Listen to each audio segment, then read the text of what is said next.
drank rum. I said, I know. You do? Yes, I know. That one afternoon, he shared everything. It's like I told him, you don't have to tell me. I wanted to. I wanted you to know. I was surprised by some of it. Mentally, I've been feeling a lot better. More collected. Talking to people helps. Hard to do, but it helps. Hey, it's even helped write things down that I don't have to feel like I'm rambling so much. You would have been the oldest kid on the ward, I'm sure, so he must have felt a little out of place a bit. I mean, you're in a children's hospital. Here you are becoming a young man. You're embarrassed by your own sexuality. You doctors and nurses coming around. Can you imagine a kid who could step into your shoes? Palliative conversations are never, ever easy. And you go in dreading them with a knot in your stomach. But with Ed, you could say the word. Cancer. He wouldn't flinch. You could say, Death and dying. and he'd say, Yeah, okay, I know that's a possibility, but what are we going to do about it? maybe he got his full potential in 16 years. Some people take 90 years to get there, if ever. Maybe he fulfilled his life. Hurt my cheeks today, eating too many sugary candies. But it was worth it. He made me feel like a kid. Maybe I made him feel like an adult. I met him at a dance at middle school. He was like from another school, so it was really cool. Me and him danced the last dance of the night, which is like the coolest thing. In the hospital, he had to poo and he couldn't get up, so he asked me to help. And so I wiped his bum, and that was weird. I did what I had to do, and then I was, what did I just do? And he was like, Sorry. and I'm like, whatever, I've seen your bum before. It's very easy to do things when you have to. The hardest things are sometimes the easiest to do because you don't necessarily have another option. Yeah, that was an interesting day. We struggled with dignity issues. I'm a very emotional person. I would wake up in the middle of the night thinking of new methods for his dressings. Yesterday I was really upset because I realized part of the reason I'm so sore is my fault. If I had been up and walking every day instead of being lazy and using a wheelchair, maybe I wouldn't have these sores on my butt. Too stubborn. Didn't want to admit I needed help. Look where that got me. My child was the same age. If that was my child, how would I want somebody to talk to them and negotiate care with them? So, They want to stick a finger up my butt to make me poo. Under sedation and all, but I don't know. That's exit only. other things people can handle. Vomit. That sort of gets cleaned up and they carry on. But when someone has incontinent stool, that has such a stigma. And that doesn't get missed on a teenager. Another reason I'm saying no is that I don't know if there's enough up there to even do anything. Plus, there's the fact that there's a finger up my butt. We were always saying, Do you have a bowel movement? Wednesday, and then of course people are coming in the door. Well, did you have a bowel movement? Same questions that are asked of him every day. That was the neat thing about working with Ed. It was the collaborative approach. He really was one of the team members. He'd be like, Okay, I have this idea. and he had this picture in this diagram, and we would work on these things together and problem solve together. It was really cool. You could have sent him to architectural school for his bedpan. 2 pans rolled together with a gel seat on the top of it. The doctor, Dad, and I have been working on a plan B. B equals bedpan. That should provide a lot of relief for my sore spots. We used to call it the The egg egg pan, pan. not bedpan, the egg pan.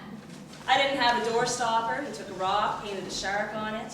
He'd make birthday cards, and like for his father, he took a hospital pillowcase, liquid embroidered Woodside Automotive, and a wrench on the front. It was beautiful. I'll have that forever. That's what he said. Dad, you're gonna have to buy a pillowcase for the hospital. Easter, he gave me an IWK pillowcase too. Big rabbit on it. On the back it says, To Mom, remember there is only one fight. To the death. Love Ed. still hang it up every Easter. Yeah, it was too funny. If he wasn't playing Nintendo, he was reading or making books or writing. For the finger skateboards, he made little ramps and jumps, still got all that.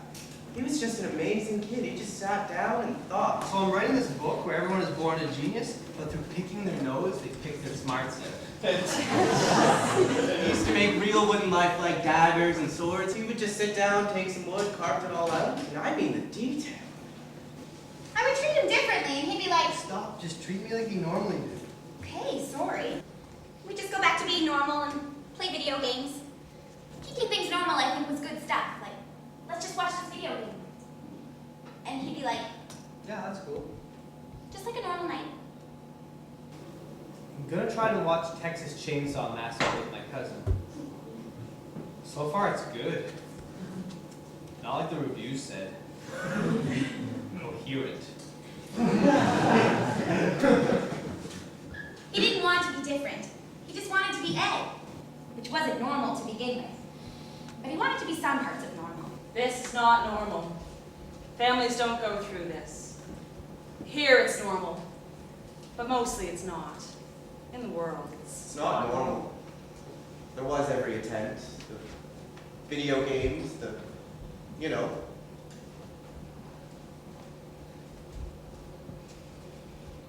Sometimes I wonder if it would just be easier to give up. Then I think of all the people I've let down, all the things I've missed. Been thinking a lot lately about who gets what if I were to die. I'm not sure if that's because secretly I want to give up or because I'm just being responsible again. Only if I don't make it. Personal belongings. TV, Dad. Amp and speakers, VCR, Mom. Bass, M. Sony 2, Paul. Games. Final Fantasy X, Final Fantasy X-2, Dark Cloud 2, Tony Hawk 4, The Sims, and Kingdom Hearts, Paul. Wild Arms 3, Uncle Rick. Thug, Grantissimo, ATV, Daryl. Resident Evil, Matt. Paul. Bond, Matt. Mortal Kombat, Dad. Ernie, a mask and jacket and carrier to be buried alongside. Teenage Mutant Ninja Turtles, bless all, find, bury with me. Note, bury me in normal clothes. If there are any arguments over who gets what, then a fight to the death will be used to determine. Hand to hand, no weapons, must take place at Bears Road Bowling Alley. Sometimes, Mom makes me wonder why she's here every day. I appreciate the moral support and everything, it's just that she could be working and making money. It would ease my worries. Dad's looking for a house, which is fun, except there's a time limit or he's homeless. He could sleep here at nights, but I'd be living out of a suitcase. He was an old soul in a young man's body. He truly was because of the way he would feel for other people. That's why he stayed in the hospital, because he didn't want to have to make that choice of staying with his mother or his father. I asked him how he felt. Well, Mom and Dad will be Mom and Dad. They'll do what they're gonna do. Still got to see us both. Who would have liked us together, but such is life. He looked at it two ways. Now, I get double the birthday presents. Hope Dad picks up some snack refills tonight. I'm running low on candy. All I have left is chocolate bars. They finally got my beds in order. I'm working on a dragon for myself to frame and hang. So far, so good. Got into the wings. I feel better already just sitting here writing down all the stupid stuff. It's nice to just sit and think. Ed to do list. I go to sleep at night and he's over there writing in his book. Wake up in the morning and his teacups and his toast plates. The night just came by and we watched a movie. Edward, doesn't that drive you crazy listening to me sleep? Well, I like listening to you sleep. Why is that? Because I know you're not worrying. You're sleeping. Hey, you want to play a game? Like, see how fast you can fill this hot water bottle for me? Come on, you get 2 minutes, go! Whatever the game happened to be at that moment. 2 minutes! Just want to be able to get up and talk to people. You know, talk to people who are just starting or who want help with a game or want to borrow a game. Here's to another day, and hopefully tomorrow will only be better. I'll try to make a difference, positive, in someone's life, or at least make them laugh. Ed. Tomorrow's always better. Always. No matter what. Ed was like the perfect teacher, pushing me to question the concepts of myself. Why should I try to please people? Why can't I just do the best job possible? He wasn't one of those patients that makes life easy. He always made it interesting. I remember thinking after that I never wanted to ever take care of someone who was passing away. And then I actually learned to go from being really scared of having a dying patient to respecting the service. I'm not scared of dying now. I'm not scared of being with someone in the dying process. I'm not scared of being scared. He still managed to keep a humor about it, to keep a concern for others. It was one of the greatest experiences to be there with him. Ed's best friend had a really hard time dealing. He got really bad into drugs after Ed passed away. Ed was his rock too. We all felt kind of lost. I was kind of going through my own, more mental situation. He couldn't leave the hospital. My problem was that I couldn't leave my apartment. But he showed me that it could be overcome with the right treatment and sticking with it and just looking past certain moments. That's the way he was. You get on with it. Do what you can do to help other people. And his cousins have done that. Raised money for Cancer Society, cut their hair right to nothing, and done all kinds of good stuff. I always got a buzz out of seeing him. Even if you were saying something crappy or nasty, he made it feel better for you. Sometimes I didn't know what to say, and I told him that. He allowed me almost to practice techniques, things you know you should know but are difficult to do. Teenagers can be tricky. They're trying to get their feet under them.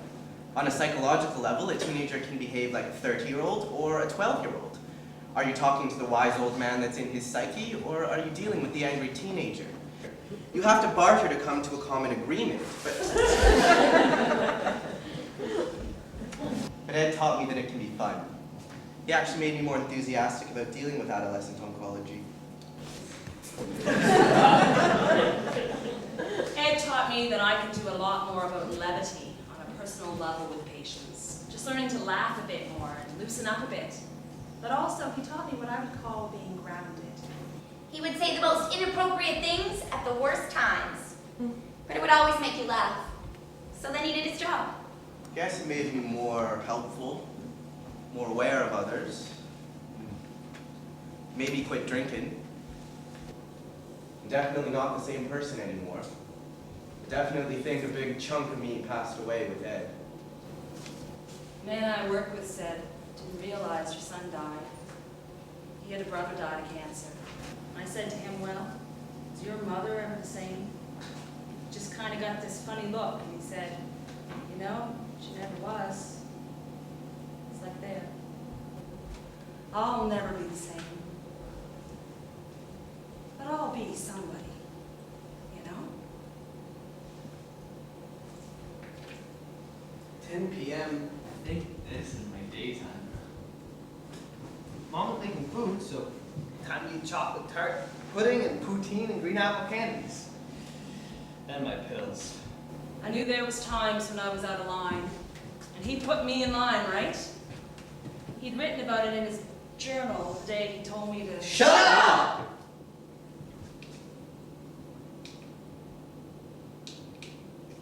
And I got quiet. Put it on his nightstand for me to read. When he woke up, he saw the journal was still there. He said, Did you read it? "Yeah. Is there anything you want to talk about?" No. Okay. And that was that.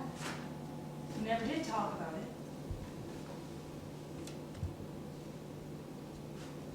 Clock's winding down. Just a good time to write. The only bad thing is I had to turn the light. Mom will probably sleep through it, hopefully. We got in a scrap tonight. Really didn't handle it well. I told her to shut up or get out. Can't believe I did it. Really didn't handle it well. And then there was this really awkward silence. After I'd calmed down, I asked Mom to come sit on the bed next to me and rub my back. It really helped relax me. What's on TV? I just can't believe I said that to Mom. I can't ever remember back talking to her like that. Didn't know I had it in me. Guess I do have some spine. Wrong time to use it. Trading spaces will have to do. The way I reacted really started to screw me up. Just that I could say that to her so easily. Kind of glad I got this book for Christmas. Thanks for being your most beneficial Christmas gift yet. From Mom. Of course. One day he had gone to radiation and he had barked at the girl over there because she did something. Ah, watch it! He was real quick to apologize. Sorry, I didn't mean it. The nurses, they were like family to him. He would talk to them, try to act like he was older than what he was. I think he had a crush on a couple of them. I'm gonna get back on my feet. Physio is gonna help me do that. She stays after work every day to make sure I get treatment. The nurses are unbelievable too. The time, detail, and effort they've shown in the last days is amazing. Mostly the ones I had last year. The ones I know really well. To do April 19th. He would get really frustrated if people were very rigid in this is what time your medications do. He'd get really pissed off if you didn't have the flexibility. My nurse today hovers when I take my pills. We already had an argument over my breakthrough pain pills. Guess she doesn't understand how they work. It's gonna be annoying. I'll get one of the other nurses to talk to her about it. There's a divide between the old school nurses and the younger ones. I wasn't one of those people that are like, oh, lights out, up by 9. Whether it's right or wrong, just sort of let him decide. He wasn't sure enough. I had a talk with my night nurse.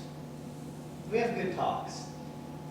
Even though they mostly revolve around the Bible and religion and beliefs. They're cool. There's something I'll miss when I go home. To do and ask and remind the doctor about lists. Made up schedules for everybody on a piece of Bristol board. Who's coming tonight, who's coming tomorrow, all planned out. He liked to have an order to his day. Oftentimes at night it gave him something to do to plan. Helped him to pass the time, to know what to expect. And it allowed him to see what he had been doing, because countless hours in a hospital bed, it's nice to see what you had actually done. Ask